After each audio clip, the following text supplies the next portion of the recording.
नमस्कार, बहुत बहुत स्वागत है आप सभी का राजपट टीवी पर और मैं हूं आपके साथ सपना ठाकुर। रुक करते हैं आज की बड़ी खबरों की ओर।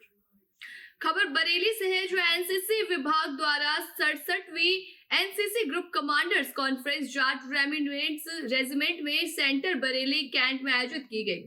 कॉन्फ्रेंस के लिए बरेली पहुंचे उत्तर प्रदेश एनसीसी के अपर महानिदेशक मेजर जनरल संजय पुरी ने एनसीसी की गतिविधियों के बारे में बताते हुए कहा कि दिल्ली के कर्तव्य पथ पर आयोजित की गई गणतंत्र दिवस परेड में इस बार प्रदेश के एनसीसी कैडेटों ने बहुत शानदार प्रदर्शन किया। अगले वर्ष इसे और बेहतर बनाने के लिए हम प्रयास कर रहे हैं।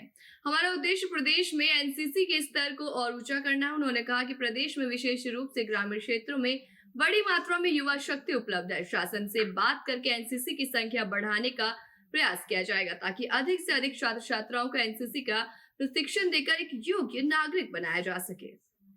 देखिए, ये हमारा 67th ग्रुप कमांडर्स कॉन्फ्रेंस हो रही है। इसमें यूपी डायरेक्टरेट के हमारे 11 ग्रुप हेडक्वार्टर्स के सभी कमांडर्स हैं। सबसे पहला तो हमारा मुद्दा ये था कि अभी आरडीसी हाल ही में ख़त्म हुआ है, सेलिब्रेशन उसका जो ख़त्म हुई है, तो यूपी डायरेक्टरेट ने स्टेट की मदद से काफ़ी अच्छा काम किया है और अब हम इस जो हमारा स्तर हमने वो लिया है उसको हम और बेहतर बनाना चाहते हैं। तो हम ये चाह रहे थे कि अभी से उसके ऊपर फोकस करके और अपनी जो अगले साल की आरडीसी है उसके अंदर हमारी परफॉर्मेंस और भी अच्छी हो जाए। मेन मुद्दा एक तो ये था। दूसरा, कुछ हमारे ग्रुप कमांडर्स चेंज हो रहे हैं, कोई पोस्टिंग जा रहे हैं, तो जो भी हमारे को ऊपर से निर्देश आते हैं वो सारे निर्देशों को सबको एक ही स्तर पे रखने के लिए, एक ही प्लेटफॉर्म पे एक ही सोच लेके आने के लिए, उसके लिए भी ये ग्रुप कमांडर्स कॉन्फ्रेंस की गई है। और सबसे अहम बातें हैं कि कुछ हमारी जो दिक्कतें आ रही हैं, जो कि हमारे पास क्लास 4 एम्प्लॉयज़ की एनरोलमेंट नहीं हो रही है, कुछ हमारे क्लास 3 जो क्लर्क्स वगैरह हैं वो हमारे पास कमी महसूस हो रही है। 2 बार के भाजपा विधायक के पिता और पूर्व सैनिक का इलाज के दौरान देहांत हो गया। उन्नाव जनपद की 163वीं विधानसभा सफीपुर सीट से भाजपा विधायक बम्बालाल दिवाकर है। दिवाकर के पिता और इंडियन नेवी के पूर्व सैनिक रहे रामचंद्र दिवाकर का 90 साल की उम्र में लखनऊ के मेदांता में आधी रात को देहांत हुआ। देहांत की खबर जैसे ही विधायक के समर्थकों और उनके साथियों में पहुंची तो उनके पैतृक निवास बांगर मऊ में अंतिम दर्शन करने के लिए लोगों की भीड़ उमड़ पड़ी। भाजपा नेताओं सहित हजारों लोग जनसैलाब उमड़ गया। जो नाना मऊ घाट पर पहुंचकर उनको अंतिम संस्कार दिया गया, उसमें सभी लोग शामिल हुए। खबर जौनपुर से है, जहां वीर बहादुर सिंह पूर्वांचल विश्वविद्यालय में शुक्रवार शिक्षक संघ के पदाधिकारी परीक्षा केंद्र निर्धारण और परिमाप को लेकर सहायक कुल सचिव से वार्ता करने पहुंचे और विश्वविद्यालय के सहायक कुल सचिव से झड़प हो गई। मामला प्रकाशन में आने के बाद कर्मचारी संघ ने शिक्षक संघ का विरोध करते हुए सहायक कुल सचिव पर लगाए गए आरोपों को निराधार बताते हुए जांच की मांग उठाई है। परीक्षा परिणाम और केंद्र निर्धारण को लेकर शुक्रवार को शिक्षक संघ के पदाधिकारी विजय सिंह और महामंत्री राहुल सिंह सहायक कुल सचिव पूर्वांचल विश्वविद्यालय में बातचीत करने आए थे। रहा हमारे अधिकारियों के साथ शिक्षक संघ द्वारा वह बहुत ही घिनौना रहा। हम लोग कर्मचारी हैं यहाँ पर और वैसे हम लोग हमेशा अपने अधिकारी के साथ होते हैं, अधिकारी के आदेश का पालन करते हैं, उनके अनुसार चलते हैं। अगर कोई पदाधिकारी, शिक्षक, छात्र कोई आता है तो उसकी समस्या का निदान करने के लिए हम लोग भी कहते हैं अधिकारी। लेकिन अगर कोई अभद्रता करता है, हमारे अधिकारी के साथ मारपीट पर आमादा हो जाता है, तो हम लोग अपने अधिकारी के साथ हमेशा रहे हैं, आज भी रहेंगे। सुल्तानपुर जिले के अलीगंज बाजार में रविवार को श्रीमद् भागवत कथा के उपलक्ष्य में भव्य कलश यात्रा का आयोजन किया गया, जिसमें हाथी घोड़े गाजे बाजे के साथ बड़ी धूमधाम से पूरे बाजार में एक शोभा यात्रा निकाली गई। शाम 5 बजे से कथा का आयोजन किया जाएगा, जहां कथा का प्रथम दिन रहेगा। कथावाचक श्री हितेंद्र कृष्ण शास्त्री महाराज वृंदावन धाम से पधारे हैं। मुख्य यजमान जयराम मोहन वाल और उनकी पत्नी इसमें शामिल हुई, जिसके बाद श्रीमद् भागवत कथा का संगीत में अमृत वर्षा का भी कथा का आयोजन किया गया। खबर रायबरेली के अहमदपुर नजूल का है, जहां पे भूमाफियाओं के अवैध कब्जे पर बाबा जी का बुलडोजर चला। राणा बेनी माधव संस्थान की प्रस्तावित जमीन पर कब्जा किया हुआ था, जहां भूमाफियाओं ने जमीन पर कब्जा कर रखा था। एडीएम प्रशासन के नेतृत्व में बाबा का बुलडोजर चलाया गया है। लखनऊ के द ग्रैंड JBR होटल में जमकर बवाल हुआ। होली के पार्टी के दौरान वह बवाल हुआ है जहां होटल के अंदर युवतियों और महिलाओं से छेड़छाड़ का आरोप लगाया गया।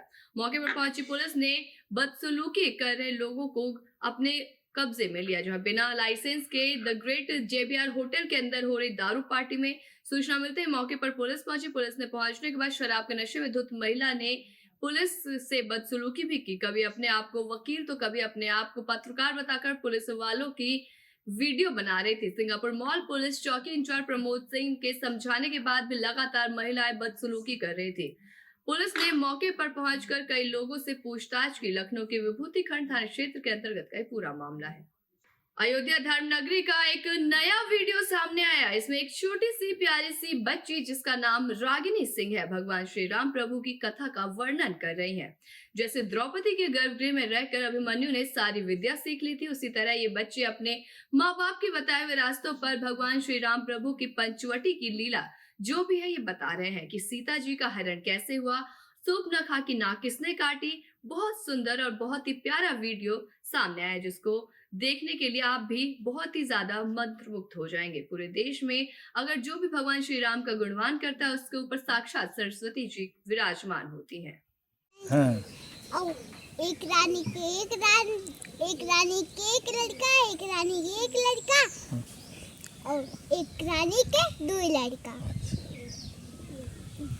फिर धीरे धीरे ऋषि बड़ा हो जाए, छोट रहे, फिर अब बड़ा हो गए रे, फिर और बड़ा हो गए, फिर धनुष ले, फिर जब उनका वो सब शादी ब्याह, धनुष तोड़िन, वो सब तोड़िन, फिर गए नापन, फिर बड़ा हो गए धीरे धीरे, फिर गए वहाँ, फिर गए सब, फिर वहाँ घर बनाइन है, फिर करी ना, फिर वहाँ सीता बैठी फूल तोड़े लगी है, फूल तोड़त रही है, तोड़े के बाद फिर लावर आए, बदल के अब कातरन की में बदल के रूप बदल के आए, फिर काते एक मैं ऋषि हूँ, फिर गए उनका लेके, फिर रूप बदल के आए, फिर उनके पास ले लीन, जब फल लेके फिर फल गिरा दी, कातरन की दीक्षा दे ऋषि रही। अच्छा। कातरन की में एक ऋषि, और जब रूप बदली उनके लगे तो इसे गिर नहीं, उसे गिराई दी। अच्छा। फिर जो एक लक्ष्मण एक पाही लगाए रहा है। अच्छा, लक्ष्मण रेखा। हाँ, लक्ष्मण पाही लगाए रही नहीं, लक्ष्मण पाई लगाए रहे, फिर जोन नाक के चली आई, फिर जोन जब रूप बदल के करीन तो डराई गई, ऐसे से बेब गिराई दी, फिर जाए नहीं देनों का, फिर अपने चिड़िया बैठाए ले गए, और जोन कहते हैं कि सीता, फिर एक उनकर भाई बहन आई, जोन भाई बहन आइन है, फिर उनका मारे लागे, फिर रूप बदल के ओ आइन, ओ लक्ष्मण को उठाए, फिर आइन रूप बदलते ओ आइन, फिर रूप अपन बदलिन तैसे रही है, फिर बदली वो जोन लक्ष्मण रहे उनका नाक काट दी। अच्छा, सूर्पनखा,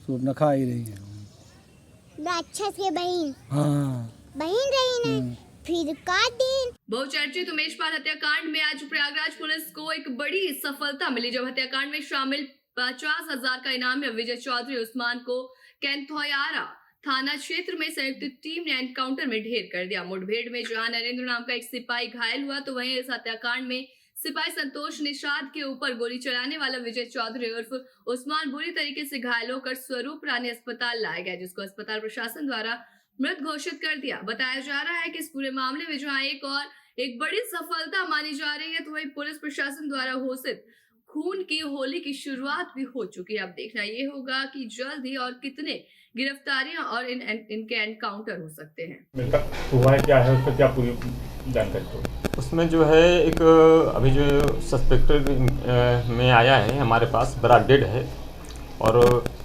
विजय उर्फ उस्मान उसका नाम है, 26 साल लगभग उम्र है। वो अभी यहाँ पे आया है तो मृत अवस्था में आया है और उसको मर्चुरी भेजा जा चुका है। उसके गर्दन में एक गोली लगी थी और एक जो है क्लेविकल के पास लगी थी, 2 गोलियाँ उसके लगी थी और यहाँ पे आया ECG करवाने के बाद वो मृत अवस्था में पाए गए हैं। कहाँ से आया था? कौन गया? वो जो है कौन है अपना परिचय दे सर। मैं doctor Sonu Singh, emergency medical officer, स्वरूप रानी, मोतीलाल नेहरू। ऐसी तमाम बड़ी खबरों के लिए देखते रहिए राजपट टीवी, सबसे पहले भारत।